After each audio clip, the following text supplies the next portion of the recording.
madali mag-rap, hindi madaling sumulat, hindi madaling gumawa para lamas ang bulat, hindi madali magtugma ng kataga, hindi madaling gumawa ng kanta sasabay sa masa. Kaya sana pakinggan nyo ang alay na kagaya ko, dahil nais kong ipabati na hindi madali ang maging makatatubog ba gumawa. Ang huling battle ngayong gabi, mga pala si Karash, Ripping, Pangasinan, Finest Rapper, Santa Barbara, Brilliant Rhymes, LIB, Campo, Asian Records, sino pa?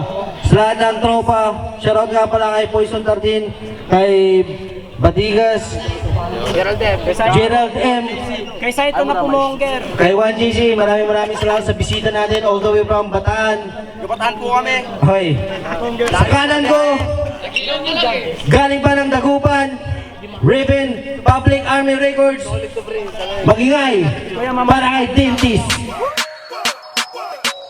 Ang pagbabalik ng hari di nyo na mapipigilan. MU Kings, kami ang number one, ako ang general. Kung tawagin na ay King Tags, ako ang magbabaon sa lahat na maghahamon. Gagamitin. Yo, shoutout nga pala sa mga kagrupo ko dyan na Pink Puppies, Trap Boys, tapos si Ezekiel, yung mga barkada ko dyan sila Jericho, J. Vincent, tapos kapatid ko si Randolph, sila Joshua, mga tropa ko sa Bagong Barrio, sa Kamanggaan, tapos lahat ng mga tropa ko dyan. Shoutout sa Solidong Campo at sa Public Army Records. Sa kaliwa ko naman, all the way from Bayambang, Ribbon, Pangasinan, Finest Rapper, magingay, para kay Kier. Pare, ano na bang balita? Pare, kay tagal hindi nakita. Pare, Lagi kong sinasabi, lagi kayong makinig, yun lang. Tama. Tama yan, tama mo na. Tama yan. Okay, Wag lang puro joke. nag-koidos tayo, hiniling mo na ni Dentist. So 90 seconds, makinig tayong lahat. 2 minutes bro. Okay, so 2 minutes pala ang usapan, makinig para kay unang banat, para kay Dentist. Yo, una sa lahat, walang reason pare kung sino sa atin dito ang manalo. Kasi masaya na ako, maali ko ng respeto ng mga tao dito. Again, so Ron, ito naman yung pang-apat ko na panalo. Habang tumatagal ako sa kampo, talagang gusto yung sukatin natin talino, kaya tinapad nyo ko rito. Isa sa mga estudyante, nasa kaalaman na yangat. Pero baka nakakalimutan mo, Kier, nasa maestro lang galing ang lahat. At ba't nga ba, Dentist? Ba't di na lang maestro? Yan ang tanong ng karamihan. Eh matututo lang naman po sa akin kapag tinanggalan na kita ng giping ng aking kagalingan. Kasi alam ko, bad trip ka. Pagkat ako sa iyo ay mas magaling at sa biglaan ko na pagdating. Kasi parehas nga tayo ng mentalidad, oo. Pero ako'y pinagwapo, pinaangas na imahe mo sa harap ng salamin. Kasi nga, medyo wig mo rin yung pisngi ni Tipsy. Mukha ka rin hamster na puno yung bibig. Yung alan ng look mo rin iba, kaya mukha ka na ng bagong silang na biik. At kamukha mo yung alagang umboy ni Master tayo sama dun sa Dragon Ball Z. Sobrang pangit mo nung bata ka, ginawang break yung picture mo sa inyong family tree. Kasi sumanin na sa'yo ang appliances, di mo ba napagtanto? Kasi yung bunganga mo parang freezer, nagigelo ng ipin mo. At alam ko na meron kang tactics para yung mga judge ma-impress. Pero sorry, kung I have TikToks, so I stay fresh. Aking knowledge na naipon sa rap games ko in-invest. Parang first day to sa dami kong tinumba. And you are next. Kasi kahit bastos mga sinasabi ko, bro, watch the read Bible. Mga linya ko walang headshot, cause my mouth is like a rifle. Pares tayo matayag na gusali, pero iba ang aking level. Iihiyan lang kita sa mukha, Kier. Tawagin mo ako si Baron Geisler. Kasi kung titirahin mo akong payat at pulot, pre, galigalingan mo. Kasi itong battle pa lang natin na ito ang pinaggandahan ko ng gusto. Tinurukan ko na yung mga paa mo ng anesthesia para di ka na makatakbo. Kung sa round mo tinanggalan kita ng ngipin, sa round 2 pasasakitin ko panga mo. Time. Okay, time. Unang banat para kay Kier. Yo, check. Dinig ba? Yo, pumutok na to sa liga sapagkat yung ulo mo lumobo na ng sobra. Sa pagiging kanibal ko, ito na ba ang inyong pangontra? Kahit anong bihis ang gawin mo, sa akin hindi ka makakaporma. Dahil yung tatlong tinalo mo, katumbas lamang noon na isang matandang hari na sa ulo may korona. Ako'y pinagsamang 7 bolang kristal na may katumbas na 28 bituin na tinawag pa ni Sir Ron para siya ay humiling. At At alam mo ba kung ano yun? Ikaw daw ay aking ibaon. Tignan natin magagawa ng dentista dahil ang bubunutin mo ng ngipin ay pangil ng dragon. At bagong laya daw siya sa katotohanan, yun ang kanyang sinabi. Pwes kung bagong laya ka, bubulagi naman kita sa katotohanan dahil dura ako'y malabugan ni Tajiri. Kaya sige lang, labas ang 100% sa sarili. Dahil pag nakita nyo tong sinyalis ng aking kamay, hindi ibig sabihin ay laban, kundi may biglang lalabas na enerhiya sa daliri. Tama mo, buong katawan tagus pa, rekta kabilang buhay, pati kaluluwa tusta. Kasi ako yung mandaragit na nakamaskara mula pa sa ibang planeta. Di ba karaniwang nilalang pagkat mga bungo ay aking kinukolekta. Ikaw ngayon ang aking biktima sa pagpasok mo sa aking gubat. Dudukutin ko gulugod mo sabay hila kasama pati utak. At nung laban niya kay Senyor, pag siya daw nag-isip walang katapusan, sinabi neto, paano magkakaroon ng katapusan yung isip mo? Hindi naman yan kalendaryo. Isa na akong tunay, wala na akong dapat patunayan. Katunayan, meron akong katibayan na may angkin akong katibayan. Samantalang ikaw, kapal lang mukha mong sabihin na ikaw yung hari ng kadiliman, kaya sa'yo itong gabing to. Sige, sa'yo na itong gabing to dahil sa akin naman nila ibibigay ang pagkapanalo. Okay, time. Second round, para kay dentist. Yo! Tangina, gumamit pa ng reference ng anime. Tangina, para ka si Abra. Ngayong rap skills papakita ko, tatalunin ka, tawagin mo ko si Damsa. At sobrang babaw ng yung lalim, kaya di mo ko malulunod. Subukan mong akyatin ng aking gulong, di mo pa kayang umabot sa aking tuhod. At tangina, angas-angasan ka pa sa mga laban mo. Pero literal kang bakla na nakakapagtaka. Tama nga na sinabi nila yung tapang mo, parang bayag mo. Kasi matagal ka nang wala. Game! Belated Merry Christmas at advance Happy New Year, Pierre. Kung yung bunganga ko, malasagdan yung utot mo, silencer. Mga tropang mo mismo nagsabi, nung naamoy nila, lahat sila naging silencer. Kayo na mismo ang patunay na magkaiba ang ating uhusay pagkat magkaiba tayo ng kaliber. Kasi, isa ka sa mga peke na naglilinis-linisan dito sa kampo. Kasi ang mga inahin mong patunay kasi sinungalingan na parang si Dilima sa Senado. At parang ang Tupperware. Peke, plastic ka na nga, ang kapal-kapal mo pa. Alakas mong sabihin kay Kiloko na siya'y nagduplika. Pero alam mo, sa sarili mo, na di ka naiba sa kanya kasi magagaya rin ito. Ito yung mga saktong sinabi niya.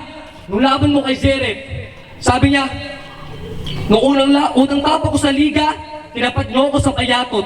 Kaya pag nahulog ako sa laban, ikaw ang gagawin kong parachute. Parachute? Dil-dil ka ko langot. Ano yan, basta rin pwede na?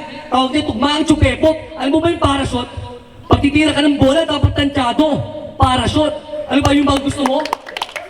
Yung nga yung gusto mo, yung ubod sa corny, magiging demonyo lang pala itong kalaban ko kapag libog na, doon na siya magiging horny. Kasi, di ako magagaya. Estilo ko nga lang medyo weak kay Tipsy D, sak maestro at kunting angas ni Looney. Eh ikaw, Jejimon starter pack na may katawan na lasenggero tapos mukha ni Bugs Bunny. Ano, isn't that funny? Oh boy, you're so fucking lucky. You're just throwing your lights reckless in the air and just gonna catch it like a frisbee. Sobrang tanga mo, kala mo tungkol sa bubuyog yung frisbee. Nung nalasing tono, kainuman ko, ginawang helmet yung panty na kanyang sugar mommy. At last, malafruit ninja daw siya pumatay. Hawak-hawak niya sa kanyang kamay ay samurai. Samurai, tatana yung bugok. Kung gusto mong mamatay, untok mo yung ulo mo sa buntok tapos hintayin mo mabagok. Time. Okay, time. Second round, para kay Kier. Tayo mo, marami din ako sa yung bato. Naalala niyo yung huling laban niya? Ito yung sinabi niya. Literal na maestro yung kaharap mo, kaya sa akin ikaw ay matututo. Pagkat andito na si dentist, tanggal ngipin mong bubulok. Ha? Maestro tapos naging dentista? Putang ina, bangis. Lakas mong mag-self-proclaim na maestro ka pero pangalan mo dentist. Kurso pang maestro pero pangalan dentista. Tapos yung grupo pang sundalo, o di ba napakalabo. Paiba-iba ng imahe, ginagawa mo lang kaming gago. Kaya pala siya daw si Michael B pagdating sa jokes. O sige, wala na akong reklamo. Ikaw nga si Michael B kasi ang hilig mong magpapalit-palit ng pagkatao. At ito pa yung sinabi niya. Alam niyo ba kung si Senyor, kung bakit ulyanin na? Kasi pumupunta ka ng birthday kahit hindi inimbita. Talaga? So ganun na pala. Pag pumunta ka ng birthday nang hindi inimbita, tawag sa'yo, ulyanin na. Tanga, hindi ulyanin tawag doon, makapal ang buka. Buko ang puta. At yung rebat niya kay J. Crown, yung pinakatumatak sa akin na linya. Ito yung sinabi niya, ang baho ng hininga mo, parang choco bar. Sige nga, kailan pa nagkaroon ng mabahong hininga ang Choco Bar? Kayo, tanungin ko nga kayo, meron bang hininga ang Choco Bar? Di ba wala? O napakalaki mong tanga? Kaya paano mo nasabi na isa ka sa best rapper ng kampo kung generic lines na nga lang pumapalya ka pa? Pwes, papakitaan kita, bibigyan kita ng isa. Buhok mo pang Miyagi, pero mukha mo pang Akagi. Puro yabang lang naman, pero gunggong naman sa laro, malahan na Michi Sakuragi. Punchlines ko, dentista naman ngayon ang mabubungi, parang nung long hair pa si Mitsui, kaya dapat marunong kayong umunawa. Dahil pag ako kalaban, kailangan laging seryoso na parang si Rukawa. Ano, Miyagi, Akagi, Hanamichi, Mitsui Rukawa, inyo bang napakinggan? Ngayong gabi, para kang Shohoku dahil matatalo ka sa kainan. Kaya, kahit anong palusot ang gawin mo, sa akin wala ka ng lusot. Paano ko matatanggal ng dentista sa kampo, eh hindi naman ako dito bulok. Okay, time. Last round para kay dentist. Yeah. Round 3 na. Ito magsisilbing hukay sa mga sundalo ng baril na dala-dala. Konting rap skills naman ang papakita ko sa iyo. Yan tunay na makata talaga. Game? Game. Batang, namiyasa naman gaya ng mga linya ng makata para lang mapamanghan ng mga tao yung sinama kasing haba. Nakagato ko talata mata mong bita para sa padirigin ng mga tingay na bubukan ng obra kasing haba. Kamalian ito tama itong bagong kabanata para lamang yung makita ko sino sa ating talubas o kumasa. Ako maeso sa ating likat at tinuring na dito kaya malabo na ayun sa na matalo sistema tatatlo nito bata para siya ay magtanda na. Pinapakita ko lang sa'yo kung sino sa atin talaga. Ang veterano dito kaya huwag kang mangangas. Siguradong mamaya yung buhok mo dito maglalagas. Tangina kasi di ka mananalo sa akin. Mapatang twist Tagalog ko sa English conference. You already jumping into the conclusion but you hang up in a fence. Di mo makita ikay matatalo na. Even though you use a lens, itong gabi ang yung last night. That's how I came just to you, my condolence. Kasi ako yung dentistang dilisensyado kaya malabo kang makaganti. Di pa nga kita binubunutan ng ngipin ba't magana agad ang yung pisngi.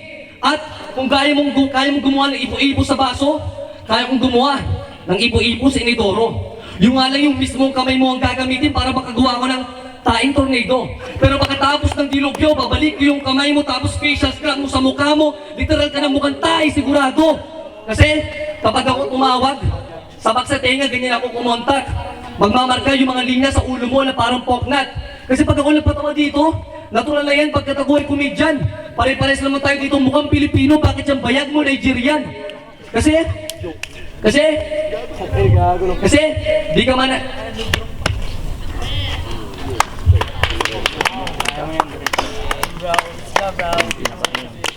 Yo. Kasi, puro ka lang reading schematics, pero kulang sa comprehension. Pinapainit ko lang itong laban natin ako sanhin ng yung hypertension. Pagkatalo mo dito ay tropeyo na isasama ko sa aking collection. Tinagal ko ng settings sa iyong program kaya wala ka ng option. At pag wala kang trump card sa last round mo, malabo mo akong magapi. Ako susunod na magkakampiyon sa tournament kaya umupo ka na lang tabi. Okay. Last round para kay Kier. Yo, check. Ito real talk. Naalala niyo yung unang kampo sa kalye? Ito yung nangyari nung pauwi na kami. Hindi ka naman nagtatanong pero sinagot kita kasi wala kang pamasahe pauwi. Walang yakap, may utang ka pa sa akin 12 pesos, di ka na nahiya. Alakas mo pang ipagbayabang sa amin na nagastos mo yung pang tuition fee mo pero ni 12 pamasahe, wala ka pala. Alam mo, niloloko mo lang yung nanay at tatay mo para nandiyan sa pangyabang mo. Sa sobrang magulang mo, mas magulang ka na sa magulang mo. Kaya pagpunta mo dito, meron kang mapapala. Pagugulungin kita na parang maleta, literal na ikaw ay madadala. At pag siya daw, mabilis daw siya makuha ng crowd, parang nagbigay si Willie ng jacket. Pwes iba ako, wala ka sa aking makukuhang panalo. Kasi di naman ako tulak gago. Kasi si Sir Ron yung tunay na maestro at ako ang kanyang masipag na estudyante. Paano ko sinasabi? Lahat ng binibigay niya sa aking assignment, pagkatapos kong tapusin, aking pinapas lang. Oh, akala ko ba nakikinig kayo? Sabi ko, lahat ng binibigay niya sa aking assignment, pagkatapos kong tapusin, aking pinapas lang. Kaya pagdating sa laban, ako'y literal na adik magbato kahit hindi ako nag-use. Ngayong gabi, kalagayan mo sa kampo, parang saksakan na mawawala ng gana. Ikaw ay malulus. Kaya, Kaya pinatay ko na to. Wala na kayo, pinakita ko na kung sino may tunay na diskarte. Mas gusto ko pang lumakas ang aking kakayahan, kaya napag-isip-isip ko na lumipat ng ibang dimensyon para makipagdebate. Niyari ko na tong pinakamalakas sa sundalo ni Sir Ron, kaya wala na kayo sigurong masasabi. Tawagin nyo na lang uli ako pag may nakaagaw na ng corona doon sa may tunay na hari. At ito, tandaan mo, dentist, parehas tayong rapper pero meron tayong pinagkaiba. Ikaw, pinupuri ka ng tao pag kumakanta, habang ako sobrang adik ko sa rap, hinuhuli na ako ng pulis para lamang mapakanta. Kaya binura ko na to sa kultura, nakalimutan nyo na to. Isa na rin tong babala na pag narinig nyo na yung pangalang Kier sa rap battle, putang ina, kilabutan na kayo. Okay, time. Kampo, magingay kung nagustuhan nyo yung laban na yun.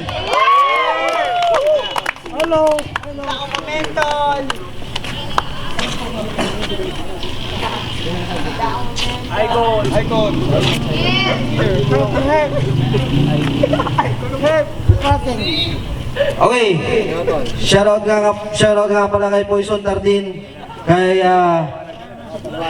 Batikas, Gerald, at sa lahat ng pumunta ngayong gabi. Ito yung year-end namin. So abangan nyo yung next tournament namin. Ang boto 5-0 para kay Kier.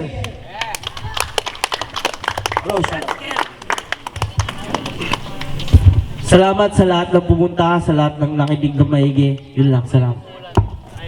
So yun, shoutout pala si Nicky sa binigay mo na sombrero, sana may damit pa, tsaka pantalon, tsaka sapatos. Lagyan mo na rin ng pabango, ewan ko ba. So ayun, salamat kay Poison 13. Salamat, Kambo. Yo, DK nga pala. Binoto ko all 3 rounds si Kier. Grabe pinakita niya. Mas lumamang yung bars niya kasi si Dentist kasi more on comedy siya. Yung mga punch na niya ng bars bitin kasi. Yung kay Kier talagang sakto talaga yung mga tama ng mga punches niya. Lalo yung show ko bars. Ang nalupit. Tayo mga shoutout sa ilang mga kagin. Binoto ko si Kier sa round 1. Tayo para sa akin. Tapos yung round 2, tapos round 3 nakuha ni Kier. Grabe yung pinakita ni Kier. Talagang solid talaga, ang galing. Tsaka parang sa'yo doon. Shipokin Boy, 1GC Akma. Unang hari, syempre. Dentist versus Kier. Ang binoto ko talaga all 3 rounds kay Kier kasi makikita mo yung iksi ng setup niya tapos yung haba ng setup ni Dentist. Sa totoo dikit pero doon ko na lang ikinumpara yung haba ng yung iksi ng setup niya tapos haba. Syempre tapos yung suntok dire-diretso Kaysa doon sa kasi yung kay Dentist parang hit tapos stop hit ganoon. Kaya binoto ko talaga si Kier kasi doon nagustuhan ko yun yung nagustuhan ko. Okay, 1GC. Gerald, binoto ko si Kier kasi parang sila malupit, parang sila consistent. Si Dentist may skills, kaso mas na-emphasize ni Kier yung wordplay niya kaya mas na-convince ako sa mga sinabi niya. Kier ako, all 3 rounds.